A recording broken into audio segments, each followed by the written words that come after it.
So we left off on camp life as far as lack of food, lack of other supplies, and just a lot of disease that was uh, spreading through camp so quickly. So these are some pictures from the camps.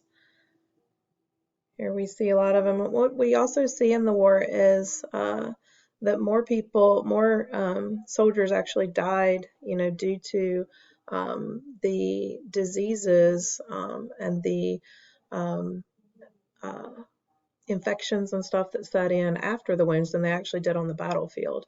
And here we see, just how crowded some of the camps are, and just a lot of men kind of laying around, either sick or wounded.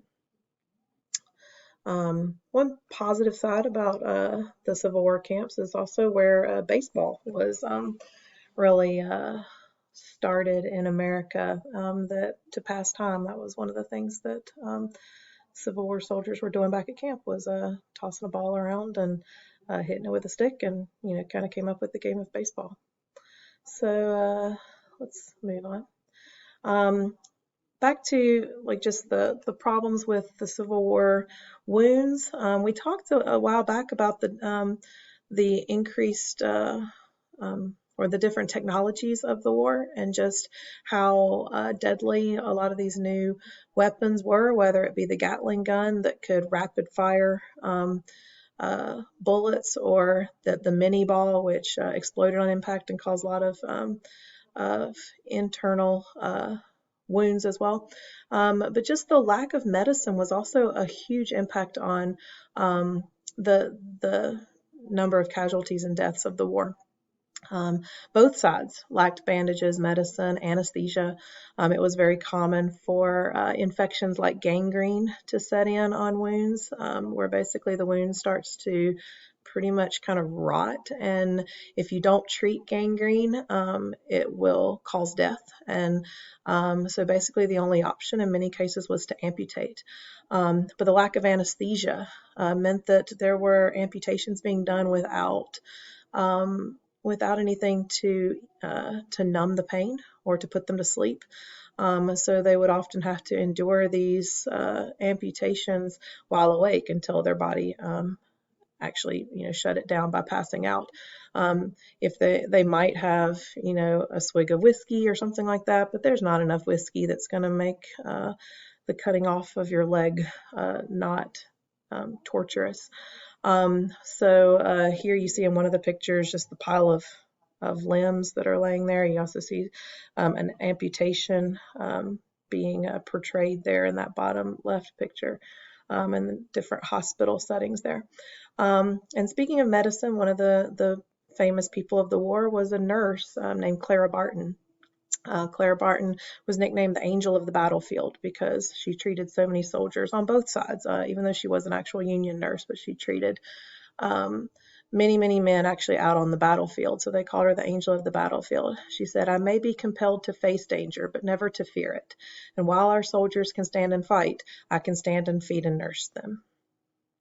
And we'll learn about something else that Clara Barton did later on, because she ends up being pretty significant in a major organization that we have here in the United States. Another one of the really sad effects of the Civil War was just how it often tore apart families or friendships. This Civil War, the Civil War is often referred to as a war where brother was pitted against brother. There were families in which one son went to fight for the Union, and another son went and fought for the Confederates. An example would be the Crittenden family. Their father was actually I think it was Kentucky congressman, but he had sons that fought on both sides of the war. And if you can imagine, if you have siblings, even at your worst times where you maybe say you might want to kill them, but the actual thought of having to face a sibling out on a battlefield is just heartbreaking, I think. And here's a quote from one soldier, he said, "It's rather bad to think that we should be fighting him on one side and me on the other, for he says he was in the fort during the whole engagement. I hope to God that he and I will get safe through it all, and he will have his story to tell about his side, and I will have my story to tell about my side." And this was from Alexander Campbell, referring to his brother James, who fought for the Confederacy. So it's not the same ones as the pictures here. But that's the thing. There were a lot of different families this applied to.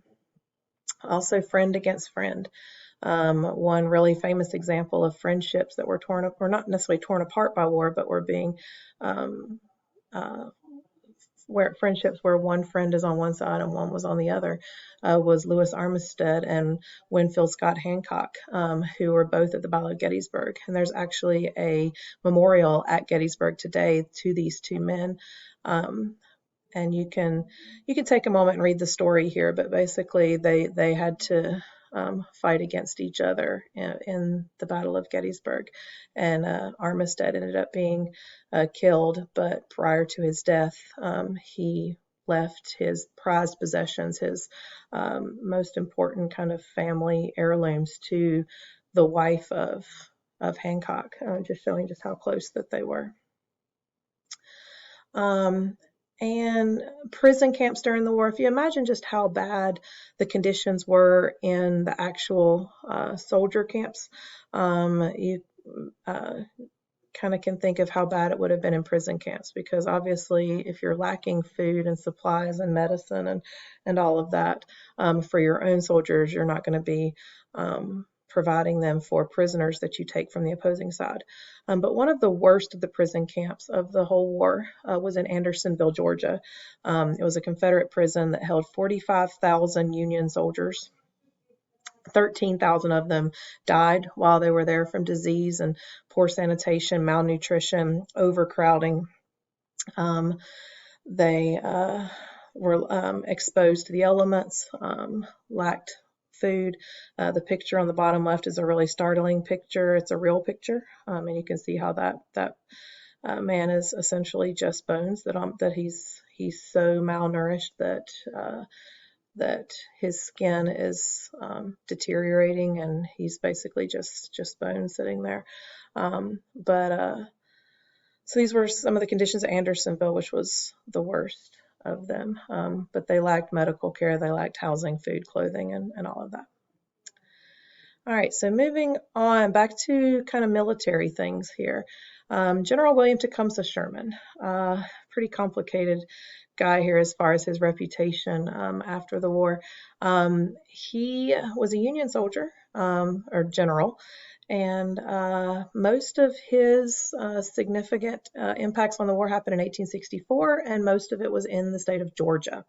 So Sherman believed that war, if you ever heard the phrase "war is hell," that was from Sherman. He said that. He said, "War is cruelty. There is no use trying to reform it. The crueler it is, the sooner it will be over." So basically what Sherman believed was that if war was made to be so bad that people had no will left to fight it, they had no spirit left to fight it, then the South would give up sooner. That if you make the war as cruel as possible, then it will lead to a quicker end. So he engaged in a tactic and a strategy called total war, which means he did not just engage the enemy on the battlefield. He attacked the Southerners, whether civilians as well as soldiers. He attacked people's homes. He burned their homes. He burned their barns. He burned their fields.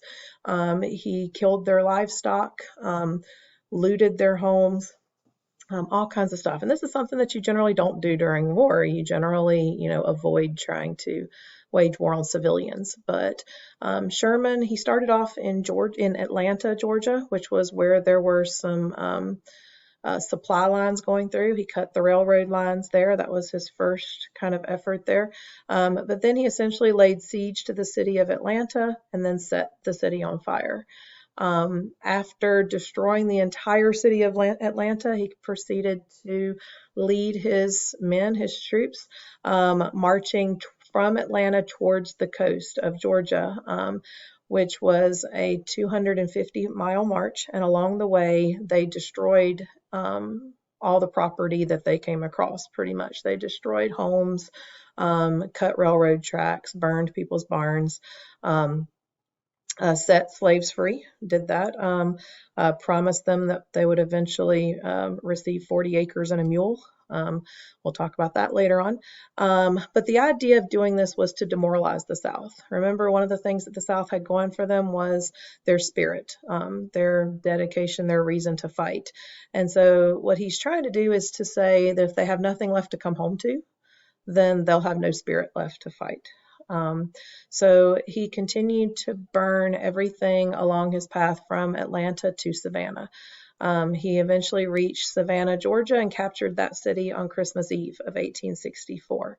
After about 8 months, I guess, of marching across Georgia, he captured Savannah. He wrote a letter to Lincoln and said, "Merry Christmas. I've got you a present. Here is Savannah." He didn't stop there. That's what's known as Sherman's March across Georgia. But he then turned his army up, and as you can see on the map there, led his men up through South Carolina, up through Columbia, then up into North Carolina. Sherman came through Fayetteville, North Carolina, and did some destruction along the way, and there in Fayetteville, and he actually ended up in Raleigh. In fact, when the Civil War ended in April of 1865, Sherman's men were camped in Raleigh, out along South Saunders Street, if you can think about where that is. Sherman's men were there when the war came to an end.